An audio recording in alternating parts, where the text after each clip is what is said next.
علامہ ابن حجر رحمۃ اللہ علیہ اپنی کتاب الزواجر میں لکھا ہے کہ ایک شخص نے کہا، میں نے ایک شخص کو دیکھا جس کا ہاتھ کاندھے سے کٹا ہوا تھا اور وہ چیخ چیخ کر کہہ رہا تھا، مجھے دیکھ کر عبرت حاصل کرو اور ہرگز کسی پر ظلم نہ کرنا۔ میں نے آگے بڑھ کر اس سے پوچھا، میرا بھائی تیرا کیا قصہ ہے؟ تو اس شخص نے جواب دیا کہ میرا قصہ بڑا عجیب و غریب ہے۔ پھر اس نے کہا کہ میں ظلم کرنے والوں کا ساتھ دیا کرتا تھا۔ ایک دن کا ذکر ہے کہ میں نے ایک مچھیرے کو دیکھا جس نے کافی بڑی مچھلی پکڑ رکھی تھی۔ مجھے وہ مچھلی پسند آ گئی۔ میں اس کے پاس پہنچا اور اس سے کہا کہ یہ مچھلی مجھے دے دو۔ اس نے جواب دیا کہ یہ مچھلی میں تمہیں نہیں دوں گا، کیونکہ اسے فروخت کر کے اس کی قیمت سے میں اپنے بال بچوں کے لیے کچھ سامان لے کر جاؤں گا۔ میں نے اسے مارا پیٹا اور اس سے زبردستی مچھلی چھین لی اور اپنی راہ چل دیا۔ جس وقت میں مچھلی کو اٹھائے جا رہا تھا، اچانک مچھلی نے میرے انگوٹھے کو زور سے کاٹ لیا۔ میں وہ مچھلی لے کر گھر آیا اور اسے ایک طرف ڈال دیا۔ اب میرے انگوٹھے میں درد کی شدید ٹیسیں اٹھ رہی تھی اور اتنی شدید تکلیف ہونے لگی کہ اس کی شدت سے میری نیند اڑ گئی اور میرا پورا ہاتھ سوج گیا۔ جب صبح ہوئی تو میں طبیب کے پاس گیا اور اس سے اپنی درد کی شکایت کی۔ طبیب نے کہا کہ یہ انگوٹھا آپ کا سڑنا شروع ہو گیا ہے، لہٰذا بہتر یہ ہے کہ یہ کٹوا دو ورنہ پورا ہاتھ سڑ جائے گا۔ میں نے انگوٹھا کٹوا دیا، لیکن اس کے بعد میرے پورے ہاتھ میں درد کی شدت ہونے لگی اور اس قدر شدید درد ہونے لگا کہ میں دوبارہ پوری رات نہ سو سکا۔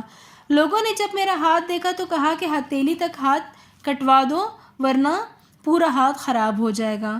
اب درد اس قدر بڑھ چکا تھا کہ میرا چین، نیند سب کچھ اڑ گئی تھی اور میں درد کی شدت سے فریاد کرتے ہوئے دوبارہ طبیب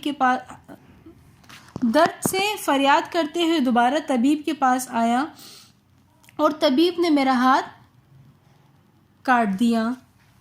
اس کے بعد دوبارہ جب میں گھر آیا تو دوبارہ میرے ہاتھ میں شدید درد ہونے لگا اور جلن شروع ہو گئی۔ پھر لوگوں نے مشورہ دیا کہ ہاتھ کہنی تک کاٹ دو ورنہ تکلیف پورے بدن میں پھیل جائے گی، اور اسی طرح میرا ہاتھ کہنی تک کاٹ دیا گیا۔ کہنی کے بعد دوبارہ جب میں گھر آیا تو دوبارہ اسی طرح تکلیف بڑھتی گئی اور لوگوں نے کہا کہ مونڈے سے اپنے ہاتھ کو کٹوا دو ورنہ پورا جسم بیکار ہو جائے گا۔ پھر مجھ سے کسی نے پوچھا کہ تمہیں یہ تکلیف کیسے شروع ہوئی؟ تو میں نے مچھلی کا سارا قصہ انہیں سنایا۔ انہوں نے کہا کہ اگر تم ابتدا ہی میں مچھلی والے کے پاس جا کر معافی مانگ لیتے اور کسی صورت اس کو راضی کر لیتے تو اس طرح تمہارا ہاتھ نہ جاتا۔ اس لیے اب بھی تمہارے پاس وقت ہے، اس کو ڈھونڈ کر اسے خوش کر دو ورنہ تمہاری یہ تکلیف پورے بدن میں پھیل جائے گی۔ اس شخص نے کہا، میں نے جب یہ سنا تو میں مچھلی والے کو پورے شہر میں تلاش کرنے لگا۔ آخر ایک جگہ پر مجھے وہ آدمی مل گیا اور میں اس کے پیروں میں گر پڑا اور رو رو کر اس سے میں نے معافی مانگی۔ تو اس نے مجھ سے کہا کہ تم کون ہو؟ میں نے کہا کہ میں وہ فلاں شخص ہوں جس نے تم سے مچھلی چھین لی تھی۔ تو پھر میں نے اسے اپنی ساری کہانی بتائی اور اس کو اپنا ہاتھ دکھایا۔ یہ دیکھ کر وہ رو پڑا اور اس نے کہا کہ بھائی، میں نے تمہیں معاف کر دیا اور وہ مچھلی تمہارے لیے حلال ہو گئی کیونکہ میں نے تمہارا حشر دیکھ لیا۔ تو میں نے اس سے کہا کہ جس وقت میں نے تم سے مچھلی لی تھی کیا تم نے میرے لیے کوئی بد دعا کی تھی؟ تو اس نے کہا کہ ہاں، میں نے اس وقت یہ دعا مانگی تھی، اے اللہ، یہ شخص اپنی قوت اور زور کے گھمنڈ میں مجھ پر غالب آ گیا اور جو رزق تو نے مجھے دیا ہے اس نے مجھ سے چھین لیا، لہٰذا اس نے مجھ پر ظلم کیا۔ اے اللہ، میرے سامنے اپنا کرشمہ دکھا دے۔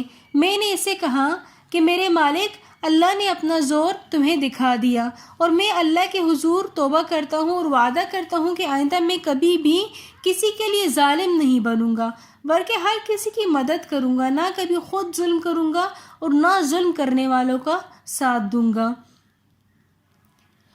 اور پھر اللہ پاک نے اس کے بعد اس شخص کی تکلیف کو ختم کر دیا۔